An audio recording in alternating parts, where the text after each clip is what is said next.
The neighborhood was the kind of place where nothing ever really happened, or at least that was how it looked to anyone passing through. The houses stood in perfect symmetry, lawns edged with military precision, and mailboxes freshly painted in matching colors. But beneath this picture-perfect surface, the Homeowners Association dictated nearly every move, and no one enforced those rules more fiercely than Karen Walters. Karen wasn't just an HOA board member. She was a self-appointed guardian of community standards. Every weed, every out-of-place trash can, every minor infraction somehow found its way to her radar. And when it came to our family, she seemed to pay extra attention. Maybe it was because we had moved in only 6 months ago and hadn't yet fallen in line with her unwritten rules. Or maybe it was because she hated the fact that I refused to fear her little warning letters slipped under our door. Life had been manageable until last weekend. My teenage son Ryan, a tech-savvy kid who loved tinkering with anything that had a circuit board, decided to tighten our Wi-Fi security after noticing unusual network activity. He had always been curious about cybersecurity and thought nothing of changing the password to something nearly impossible to guess. I shrugged it off, a typical Saturday project for him. What I didn't expect was that this tiny decision would trigger a chain of events that would shake the entire neighborhood. It started subtly. Karen appeared at our door on Monday morning, pretending to be cheerful but clearly fishing for information. She complained that her smart camera system wasn't connecting to Wi-Fi properly and hinted that it must be related to someone in the neighborhood tampering with things. I found it odd. After all, why would our Wi-Fi have anything to do with the security cameras?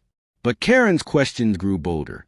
She started implying that Ryan was doing something inappropriate online because she had noticed him working late into the night on his laptop. We ignored her. But Karen wasn't someone who liked being ignored. That evening, I noticed her pacing near our front yard, glancing suspiciously at our house while talking on her phone. By the next morning, 3 other neighbors mentioned receiving strange emails warning them about possible network hacking in the community. No one said it outright, but I could see the way they looked at us. Karen was spreading rumors, planting seeds of fear, and painting Ryan as some kind of troublemaker. Ryan, meanwhile, was oblivious to the social storm brewing outside. He had locked down our network with encryption strong enough to keep even the nosiest neighbors out. Or so he thought. But then something strange happened. The HOA's own website went offline for several hours, and Karen showed up again, this time visibly furious. She accused Ryan of shutting down community operations, a claim so ridiculous it bordered on laughable. But her anger wasn't just about Wi-Fi anymore. It felt personal, almost as if she knew something we didn't. That night, Ryan came to me looking pale. While checking our router logs, he had discovered repeated connection attempts coming from an unfamiliar device, one that belonged to Karen. She had been trying to break into our network. But why? What could possibly be so important that she'd risk exposing herself like that? I told Ryan not to confront her. We needed proof first. But Karen wasn't going to back down quietly. The next morning, the HOA sent out a notice claiming residents who interfere with community systems may face fines or legal action. The timing was too perfect to be coincidence. Karen was escalating her game. And just when I thought she couldn't push further, Ryan made a chilling discovery while analyzing the failed login attempts. Hidden in Karen's traffic logs was something unexpected. A device name we didn't recognize, tied to an encrypted folder on her network. Whatever Karen was hiding, it wasn't about Wi-Fi at all. The peaceful suburban facade was cracking, and we were about to learn just how far Karen would go to protect her secret. The next few days were tense. Karen had gone from nosy neighbor to full-blown stalker.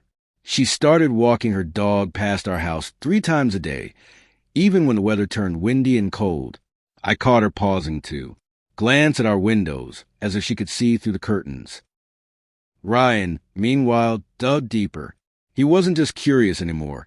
He was determined to figure out why Karen was so desperate to get into our network.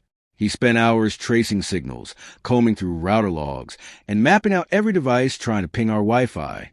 The same mysterious identifier kept popping up, a hidden device tied directly to Karen's home IP address. But it wasn't a phone, laptop, or smart TV. It was something else entirely. Late one night, Ryan showed me what he'd found. He had cracked part of the encrypted signal Karen was broadcasting from her house. It wasn't a standard security feed or smart home control. It was a live data stream, one that seemed to be uploading files somewhere. The strange part? The transfer occurred only between midnight and 4 a.m., when most of the neighborhood was asleep. By now, I was no longer just annoyed. I was worried. What could Karen possibly be sending out every night? And why would she need access to our Wi-Fi to do it? I told Ryan to stop digging, but he refused. His curiosity had become a mission. He wanted to know the truth. And honestly, so did I.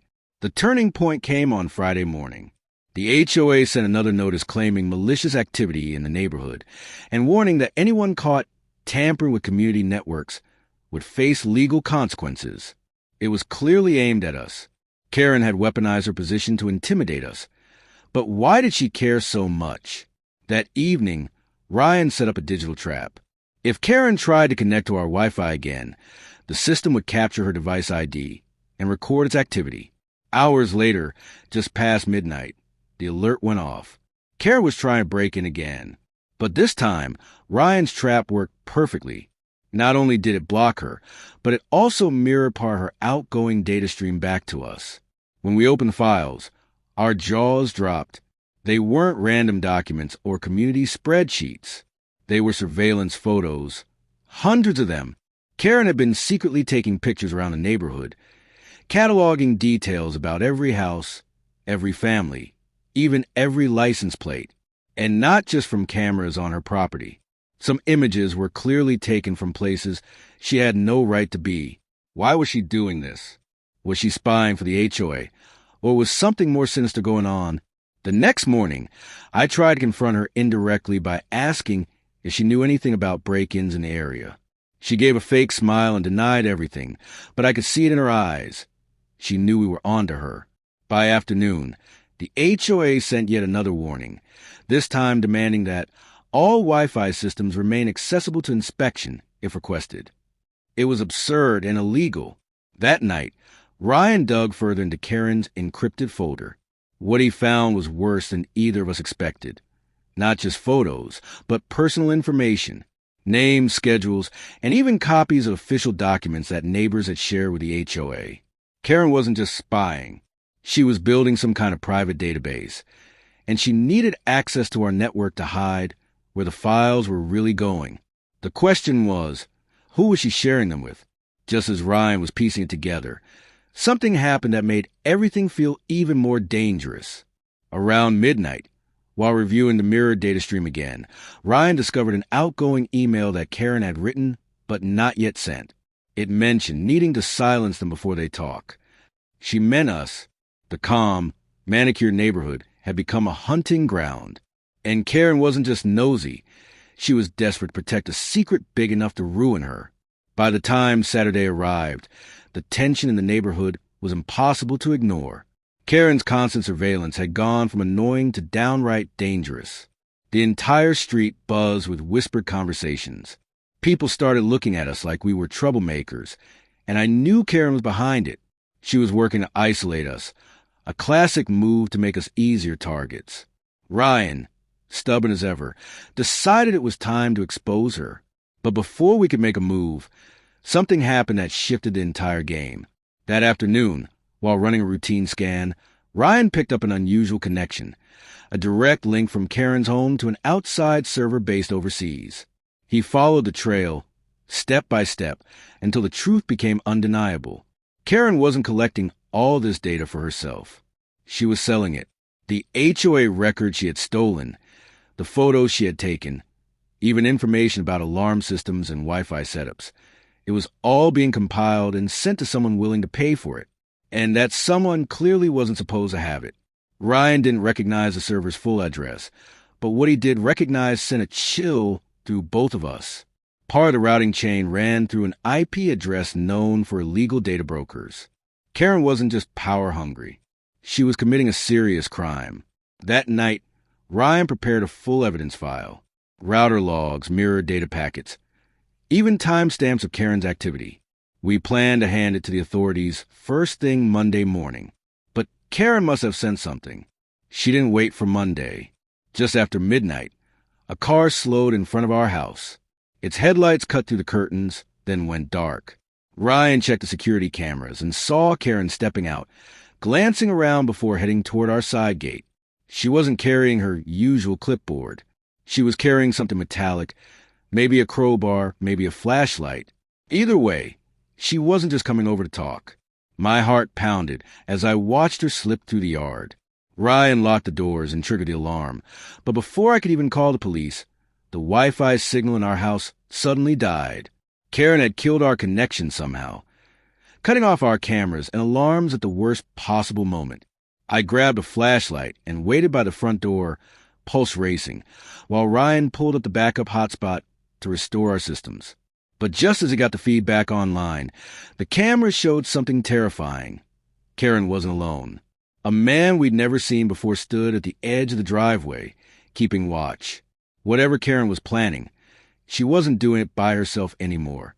Ryan quickly saved the footage, but before we could do anything else, Karen reached the back of the house and tried the door. When she found it locked, she started prying at the frame. The man outside looked toward the street every few seconds, as if he was waiting for a signal.